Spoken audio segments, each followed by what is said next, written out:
Assalamualaikum warahmatullahi wabarakatuh. Selamat pagi dan salam sejahtera untuk anak-anakku semuanya, khususnya anak-anakku kelas 8 tingkat sekolah menengah pertama dimanapun kalian berada. Anak-anak, pada kesempatan hari ini kita akan bersama-sama mempelajari tema yang ke-8 yaitu drama-drama kehidupan. Oleh karena itu di dalam paparan ini nanti akan saya sampaikan mengenai hal-hal yang terkait dengan drama.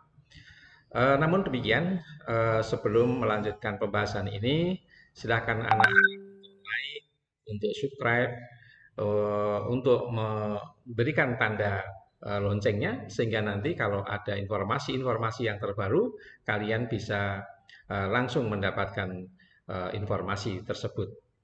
Dan bagi anak-anak yang sudah subscribe, silakan untuk memberikan komen di bawah tayangan ini agar kami bisa menindaklanjuti apa yang anak-anak inginkan. Baik anak-anakku yang saya sayangi, materi yang pertama mengenai drama. Anak-anak, pengertian drama ini sudah tentu kalian sudah paham karena memang sudah ada di buku, ada di internet, atau mungkin catatan-catatan kecil yang diberikan oleh Bapak Ibu guru kalian. Bahwa drama itu memang suatu karangan prosa ya, atau puisi yang disajikan dalam bentuk dialog atau pantomim. Jadi dialog itu ada percakapannya, sedangkan pantomim itu hanya satu gerakan tari ya, seperti tari, tetapi tidak ada percakapan atau dialog di dalamnya. Jadi dalam suatu drama itu tentu mengandung satu konflik atau kontras seorang tokoh, terutama sebagai suatu cerita yang diperuntukkan untuk dipentaskan di panggung. Itu adalah pengertian drama. Sedangkan teks drama itu sendiri adalah suatu teks ya, suatu teks cerita yang memang ditujukan untuk dipentaskan namanya di panggung ya. Karena memang drama ini identik dengan pementasan di panggung. Eh, Tidak mungkin ya satu drama itu namanya saja sudah drama, kemudian dijadikan suatu cerita bacaan itu tidak mungkin. Jadi memang ini adalah satu teks cerita yang dipentaskan ya di atas panggung. Kalau dulu ada yang menyebut dengan teater ya. Eh, Drama dalam arti yang luas ini sebagai salah satu bentuk sastra yang isinya memang tentang hidup, kehidupan ya, yang disajikan, dipertunjukkan dalam bentuk gerak. Jadi kalau zaman dahulu ini sudah ada, sudah kita kenal baik itu dalam teater atau dalam drama-drama tradisional ya, baik itu ketoprak ataupun mungkin ludruk itu adalah contoh-contoh daripada drama. Baik, anak-anakku, kita pada materi yang berikutnya adalah struktur drama. Nah, berdasarkan apa yang kita pelajari dari buku-buku ataupun dari teori-teori sastra yang ada, memang drama itu mempunyai struktur yang berbeda dengan struktur cerita yang lain. Yang pertama ada prolog. Prolog ini adalah pengantar ya. Kalau kalau di dalam drama radio itu biasanya sebelum sebelum adanya dialog antar tokoh itu ada namanya prolog. Jadi pada bagian ini memang ada sebagai seorang yang mengantarkan atau bisa dikatakan pengantar cerita, tukang cerita yang mengantarkan sebuah gambaran ya mengenai pemain, latar dan sebagainya. Jadi ini hanya sebagai pengantar cerita yang biasanya disampaikan oleh orang-orang tertentu yang biasa disebut dengan dalang ataupun pengantar cerita. Kemudian yang kedua, anakku, struktur yang kedua ada dialog. Nah, dialog inilah sebenarnya yang dinamakan kunci pokok dalam drama itu adalah adanya percakapan dua orang atau lebih atau pelaku ya, yang ada di dalam pementasan itu. Nah, eh, dialog ini di dalamnya terdapat tiga hal yang harus kalian pahami. Yang pertama, adanya orientasi, yaitu bagian awal cerita yang menggambarkan situasi yang sedang, sudah atau sedang terjadi. Jadi di sini apa namanya, ada pengenalan ya, bagian awal yang menceritakan ya. Kalau pengantar itu hanya mengantarkan cerita, kalau ini sudah masuk pada materi cerita, yaitu bagian awal yang kita kenal dengan istilah orientasi. Yang kedua, anak-anak, itu ada komplikasi. Ini berisi tentang konflik-konflik dan pengembangannya ya, yang ada dalam cerita itu. Bisa saja ini ditunjukkan karena adanya kesalahan, adanya kekeliruan, adanya permasalahan yang akhirnya bisa menjadikan suatu apa namanya masalah dalam cerita itu berkembang. Yang ketiga, anak-anak, itu ada resolusi. Nah, pada bagian resolusi ini, bagian klimaks dari drama berupa babak akhir ya, yang menggambarkan penyelesaian atas konflik-konflik yang dialami tokohnya. Jadi dalam dialog tiga hal ini terpenting karena inilah bagian yang terpenting dari sebuah cerita drama. Jadi ada orientasi, ada komplikasi, permasalahan dan puncak masalahnya. Kemudian yang terakhir adanya resolusi. Ya, jadi adanya satu penyelesaian dari suatu konflik-konflik yang terjadi. Yang ketiga, anak-anak, itu ada epilog.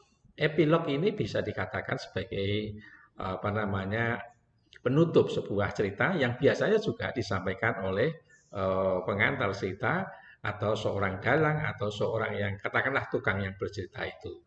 Hal ini atau epilog ini biasanya juga dilakukan sama orangnya dengan yang menyampaikan pengantar atau prolog dalam cerita itu.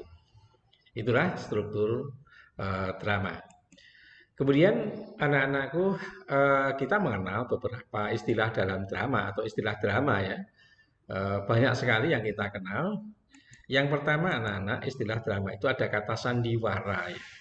Katanya itu dulu ada sandi itu memang rahasia ya, wara itu pengajaran. Jadi sandiwara itu pengajaran yang dilakukan dengan pelambang secara tidak langsung. Jadi istilah drama memang ada yang menyebut juga dengan sandiwara. Kemudian yang kedua, anak-anak, ada lakon. Istilah ini memiliki beberapa kemungkinan arti. Misalkan cerita yang dimainkan dalam drama, wayang, atau film ya. Juga karangan yang berupa cerita sandiwara atau perbuatan atau suatu kejadian atau sebuah peristiwa. Jadi lakon. Uh, dalam sandiwara drama itu banyak sekali lakon-lakonnya tentang apa yang dibicarakan di sana. Misalkan ada Roro Mendut, kemudian yang drama-drama tradisional, ada wayang juga, ada lakonnya misalnya Baratayuda dan seterusnya. Ini istilah yang sering kita kenal di dalam drama. Yang ketiga itu ada tonil. Tonil itu berasal dari bahasa Belanda ya, yang artinya pertunjukan. Jadi istilah populer pada masa penjajahan Belanda itu adalah tonil, yang menyebut sandiwara itu dengan tonil. Pada zaman dulu ini atau pada zaman penjajahan itu juga banyak sekali apa namanya drama-drama yang disajikan ya, yang memang orang mengenalnya bukan drama tetapi pertunjukan tonil. Ya. Yang berikutnya ada tablo. Tablo ini drama yang menampilkan kisah dan sikap dan posisi pemain dibantu oleh pencerita. Jadi pemain tablo itu tidak berdialog ya. Dalam ini hampir sama ya, bersama dengan pantomim, tetapi ini diatur oleh apa namanya pencerita ya, atau mungkin juga bisa dikatakan kalau istilah modernnya diatur oleh sutradaranya. Jadi pemain itu tidak berdialog, tetapi apa namanya semuanya dikisahkan oleh dia hanya melakukan sesuatu sesuai dengan apa yang diperintahkan atau yang disampaikan oleh pencerita itu. Kemudian berikutnya ada sendratari. Nah, sendratari ini merupakan satu istilah yang apa namanya memang terdiri dari dua sendratari ya, yang artinya memang pertunjukan atau serangkaian tarian yang dilakukan ya oleh penari yang mengisahkan suatu cerita ya. tanpa menggunakan percakapan. Jadi ini adalah sandiwara dan tari, sehingga kita mengenal dengan istilah sendera tari. Ini pun juga tidak ada percakapan, tetapi ini hanya sebuah kisah yang diceritakan dalam bentuk tari atau tarian ya, yang tanpa juga menggunakan percakapan. Jadi pelaku hanya hanya sebagai apa ya namanya pelaku hanya eh, melakukan tindakan atau gerakan yang sudah disusun sedemikian rupa sehingga dalam peristiwa rangkaian tari awal sampai akhir itu menunjukkan sebuah cerita. Itulah anak-anakku mengenai istilah-istilah dalam drama yang kita kenal. Kemudian anak-anak unsur-unsur drama ini sebagaimana kita ketahui bahwa memang dalam karya sastra ya baik drama, puisi, ataupun mungkin roman, prosa ya artinya dalam bentuk prosa itu ada unsur-unsur yang hampir mirip ya hampir sama yaitu unsur-unsur baik intrinsik maupun ekstrinsik. Nah, di dalam drama ada unsur-unsur yang perlu kita ketahui. Yang pertama, nah itu tema. Tema itu gagasan atau ide atau pikiran ya. Artinya begini, kalau dalam drama itu tentu akan mengisahkan sesuatu yang memuat satu tema tertentu, misalnya tema percintaan, perjuangan, kemudian kasih sayang. Ini semuanya mendasari sebuah drama itu dipentaskan. Jadi banyak ya tema-tema yang mungkin berkembang di dalam dunia drama itu sendiri. Yang kedua, adanya tokoh dan penokohan. Jadi tokoh ini merupakan memang individu rekaan atau pelaku dalam suatu cerita itu. Kemudian ada penokohan ini memang hmm, penggambaran satu karakter tokoh yang ada di dalam cerita. Antara keduanya itu memang dibuat sedemikian rupa, sesinkron mungkin sehingga apa namanya tokoh dan karakter itu akan kelihatan ya kalau di dalam drama bagaimana seorang sutradara ya atau penyusun sebuah naskah drama itu kemudian membuat satu tokoh dan karakternya. Tentu kalau tokohnya itu orang yang baik tentu akan mencari pelaku kemudian yang baik juga atau mungkin tokoh yang kuat atau perkasa juga akan menggunakan tokoh-tokoh yang tentunya secara fisik ini juga mendukung ya tokoh karakter tersebut. Berikutnya anak-anak itu mengenai alur cerita. Nah, alur ini adalah rangkaian peristiwa.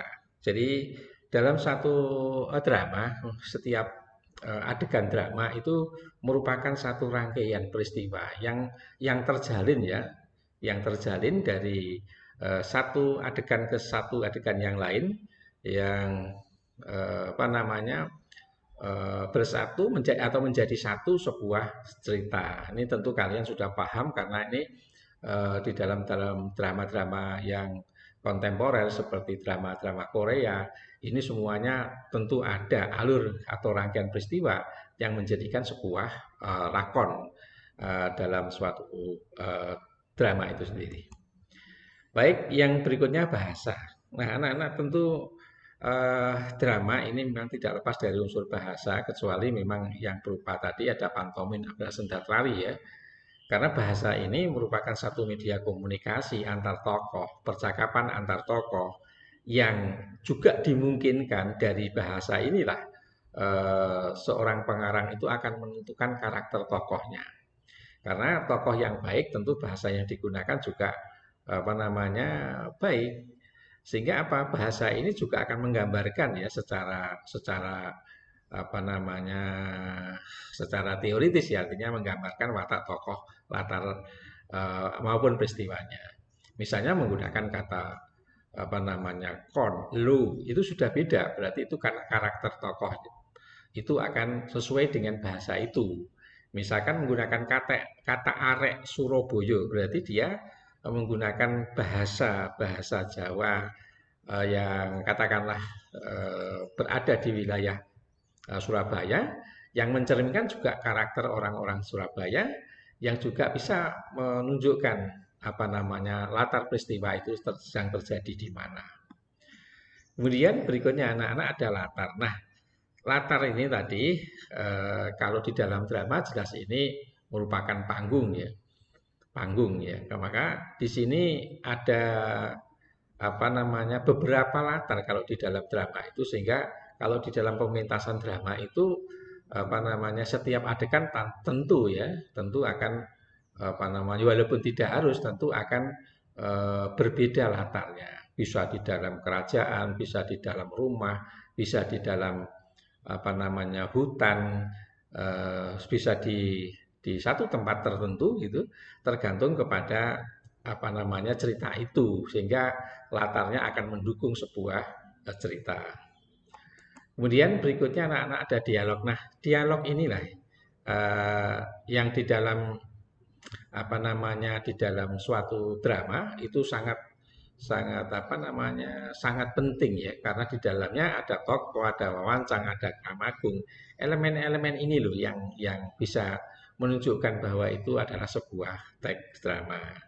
Jadi unsur-unsur ini mungkin bisa ditambah lagi, mungkin masih ada tambahan lagi ya. Tentunya tergantung kepada jenis teks drama atau drama itu sendiri. Kadang apa namanya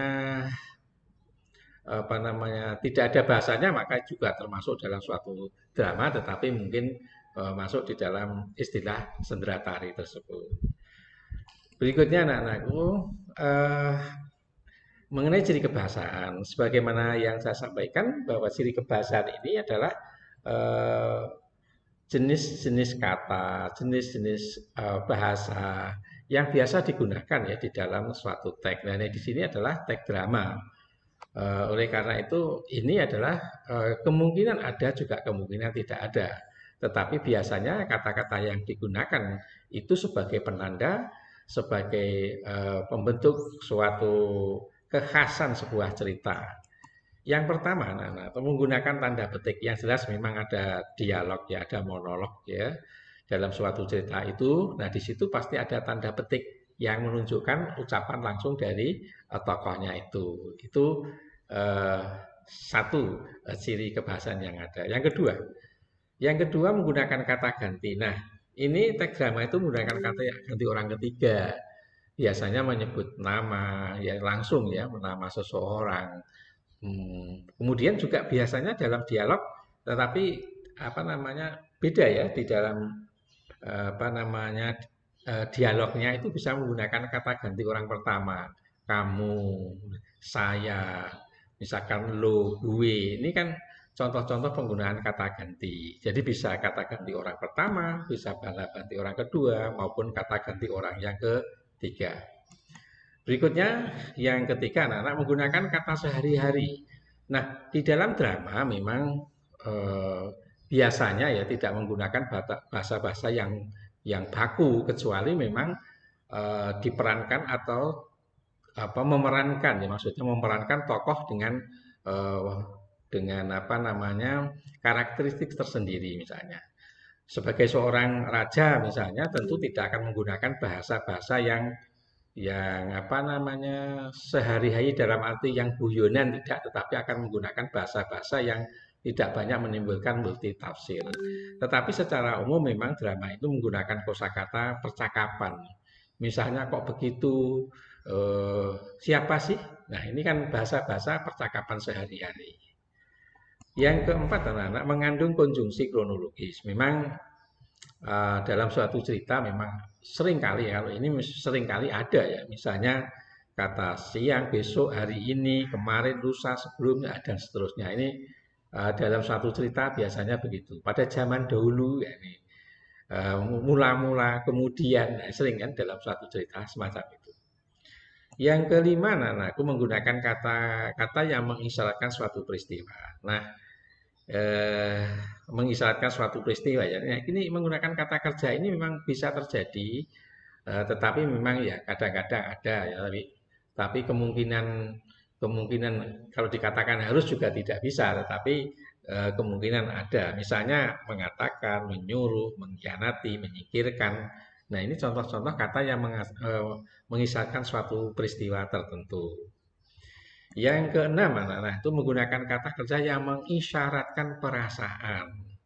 Nah, orang kalau dikatakan perasaan, Perasaanmu apa? Perasaanmu seperti apa? Misalkan ada yang mengecewakan, ada yang menginginkan, ada mendambakan, ada mengalami, ada yang membenci. Nah, ini yang mengisyaratkan perasaan tertentu ya dalam suatu cerita. Karena memang adanya konflik itu tentu menimbulkan satu perasaan tertentu pada pelakunya. Jadi bisa jadi itu menggunakan kata-kata yang kata kerja ya, maksudnya kata-kata kerja yang mengisyaratkan suatu perasaan tertentu. Baik, yang ketujuh anak-anak menggunakan kata sifat. Nah, kata sifat ini memang bertujuan untuk menggambarkan bisa tokohnya, tempatnya, suasananya ya. Misalnya sepi, rame, bersih, gagah, kuat dan seterusnya. Ini beberapa unsur, beberapa kata, beberapa yang biasa ya, yang biasa ada di dalam eh, drama. Namun sekali lagi boleh jadi ada, tapi boleh jadi juga tidak ada. Ya, ini hanya sebagai cara ciri ya, ciri penanda sebuah teks atau drama itu sendiri. Baik, anak-anakku yang berikutnya. Eh, Tugas kalian mungkin ada ya yang menganalisis unsur dan isi drama. Caranya seperti apa, anak-anak? Coba perhatikan. Yang pertama, anak-anak, untuk mampu menganalisis unsur isi drama, ini tentu kalian harus membaca drama. Atau kalau itu berupa teks ya, tapi kalau ada pementasan, maka kalian harus em, melihat ya, menonton pementasan itu. Baru kita menghayati apa yang ada atau diperankan oleh para pelakunya. Yang kedua, Nana, itu menginterpretasi. Seorang penganalisis mulai membangun logika dengan mencari unsur dan isi dari sebuah kata yang telah dikumpulkan. Nah, begini, untuk menginterpretasi, menafsirkan sesuatu tentu kita harus melihat baik kata-kata ataupun apa yang kita dengarkan dari percakapan para pelakunya. Jadi kalau misalkan kata-katanya menunjukkan kata-kata yang sedih, berarti kita bisa menafsirkan bagaimana isi atau unsur drama itu sendiri. Itu harus menginterpretasikan atau menafsirkannya. Yang ketiga, anak-anak, penginventarisan. Jadi mencatat setiap detail ya adegan dalam naskah itu bisa settingnya seperti apa, sudut pandangnya, penokohan, perwatakannya, konflik dan gaya bahasanya itu dicatat ya. Misalnya pelakunya itu bernama ini. Kemudian watak pelakunya begini-begini. Kemudian settingnya di tempat ini. Ini harus kita catat ya setiap saat atau setiap adegan itu. Itu agar kita nanti di belakang bisa menganalisis, bisa menemukan unsur maupun isi drama itu. Kemudian berikutnya yang keempat pembuktian atau mencocokkan interpretasi. Nah, dari penafsiran yang kita tafsirkan tadi, selanjutnya kita membuktikan dengan data-data yang ada. Misalnya begini, ada menggunakan kata-kata yang sedih. Kita lihat tokohnya. Setelah kita menginventarisir data-data mengenai tokohnya, kita akan melihat, oh ini eh, temanya kesedihan misalnya. Karena apa? Karena pelakunya kelihatan sangat sedih. Watak pelakunya semacam ini, penggunaan katanya semacam ini. Nah, ini kita bisa membuktikan apakah benar interpretasi itu dengan data-data yang kita peroleh. Itu. Sehingga ini akan menguatkan hasil analisis sebuah drama. Berikutnya pengidentifikasian, menyusun data berdasarkan unsur yang ditemukan. Kita urutkan ya, kita lihat ya dari temanya seperti apa, setting, sudut pandang. Itu kita identifikasi, kita kelompokkan. Mana yang termasuk settingnya, mana yang termasuk perwatakan tokohnya, mana yang menunjukkan konfliknya. Ini kita identifikasi, kita kelompokkan maksudnya begitu. Yang terakhir membuat kesimpulan. Nah, kesimpulan inilah yang menjadi satu inti dari analisis sebuah unsur dan isi drama. Jadi berdasarkan apa yang kita lihat, apa yang kita tafsirkan, apa yang kita buktikan, apa yang kita inventaris, kita kelompokkan, kemudian pengidentifikasiannya seperti apa, barulah kita membuat suatu kesimpulan secara objektif berdasarkan teks yang kita baca ataupun mungkin drama yang kita pentaskan. Jadi kesimpulan ini sangat tergantung pada kemampuan kita mulai dari membaca, interpretasi, pembuktian, penginventarisan maupun sampai pengidentifikasian.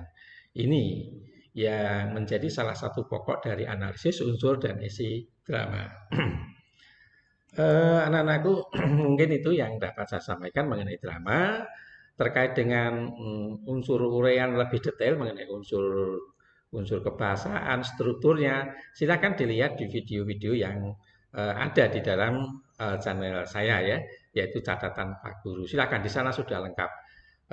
Bisa saja mungkin juga dari channel-channel YouTube yang lain yang nantinya akan bisa memperkuat kemampuan kalian memahami drama. Anak-anak mungkin itu saja yang saya sampaikan. Sekali lagi, tiada yang terbaik dalam hidup ini kecuali bisa memberi manfaat bagi sesama. Terima kasih atas segala perhatiannya. Mohon maaf atas segala kesalahannya. Selamat pagi. Assalamualaikum warahmatullahi wabarakatuh.